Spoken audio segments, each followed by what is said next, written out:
But yeah, I absolutely loved running around timber just like this in my bow and arrow when I was a kid, growing up. Still do today, but the timber is just a little bit different flavor where I live now, a little farther inland. But anyway, here's another email to share with you guys, alright? Listen to this. Hi Steve, I've been watching your videos for a couple of months now. I've had the privilege of flying over your area in a small plane. I remember looking out and thinking how much space there was for these beings to exist as I flew over.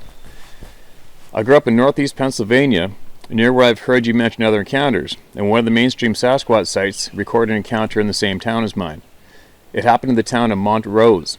I believe it's in Susquehanna County, bordering Bradford County. I was about 12 to 13 years old, avid outdoorsman. I was the most badass kid with this slingshot and hatchet there ever was. Our family had lakeside property, and every year threw a huge 4th of July party. Tomorrow's the 4th, and that's probably why I'm writing you. The adults all had campers. They were sitting around a fire, enjoying drinks and so on. I decided to be Mr. Hardcore Camper and was camping in a tent maybe 30 yards behind the tree line of hemlocks, behind the adults in the woods. Of course, as a kid, I was told to go to bed early, so I retired to my tent with my dog. The firelight and Coleman lantern light made a silhouette on the side of my tent, even through the hemlocks. About the time I was drifting off, my dog crawled close to me, which was not like him. Something came from the dark side of the tent, from the woods, and circled my tent. I could hear the footsteps. When it walked between myself and the adults at the fire, I could see the silhouette of its legs and lower torso against the wall of the tent, but nothing more. It was bipedal. My dog stayed silent, fearful, not like him. It circled and left the direction it came. I was afraid, but hoped it was my dad checking on me. The next day I asked Dad, and he insisted that he didn't walk around my tent, and I believe him. He thought I was crazy for insisting he did, which makes sense because he was always pushing me to be myself and independent, unlike the helicopter parents of today. Steve, I have no proof that one of these beings visited me that night, but I saw the silhouette with my own eyes, and it came from the woods, not from the fireside where the adults were. It departed the same direction. I tried discussing it with my father in the morning, but he insisted it wasn't him walking around me. And from his mannerism, I believe him. I was visited that night. I believe it at the core of my being. You can use my name in the area where it occurred. I have nothing to hide. Sincerely, Wade Knowlton.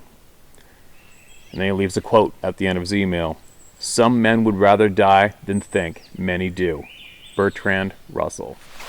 Hallelujah on that quote. And I 100% absolutely believe you that something came and circled around your tent from the timber, without a doubt. It's happened to too many people, and what convinces me that what you sensed and saw is correct is the reaction of your dog. For sure. The dogs know it all, and they react consistent with one of these things creeping around.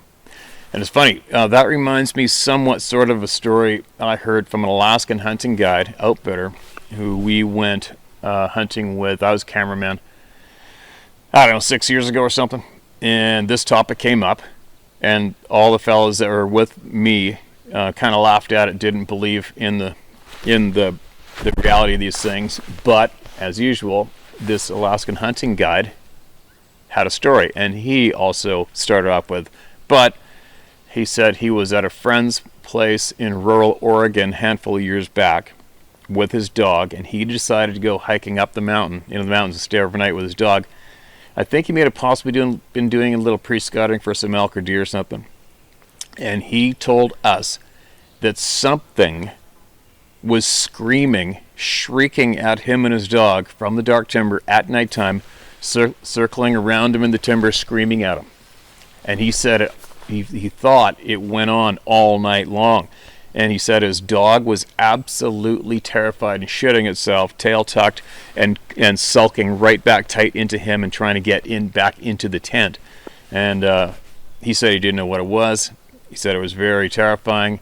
And he said that he just kept on stoking the fire, sitting by the fire until the sun came up. And just before sunup, it stopped. And he packed up his shit and he took off. but he doesn't believe in Sasquatch or Bigfoot.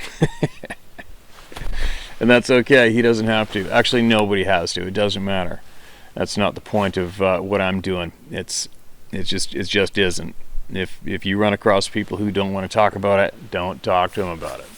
If you run into people who scoff or laugh at the topic, let them scoff and laugh. Just ignore them and carry on. It's an absolute waste of time to address to people who laugh or scoff at this topic. And you know what? I've said it before. I almost consider them lucky to not have to have this frickin' sentence to pack around for the rest of their life while they go out and force themselves to keep on enjoying the outdoors and not quitting and staying home and hiding and becoming a full-time shopper or something.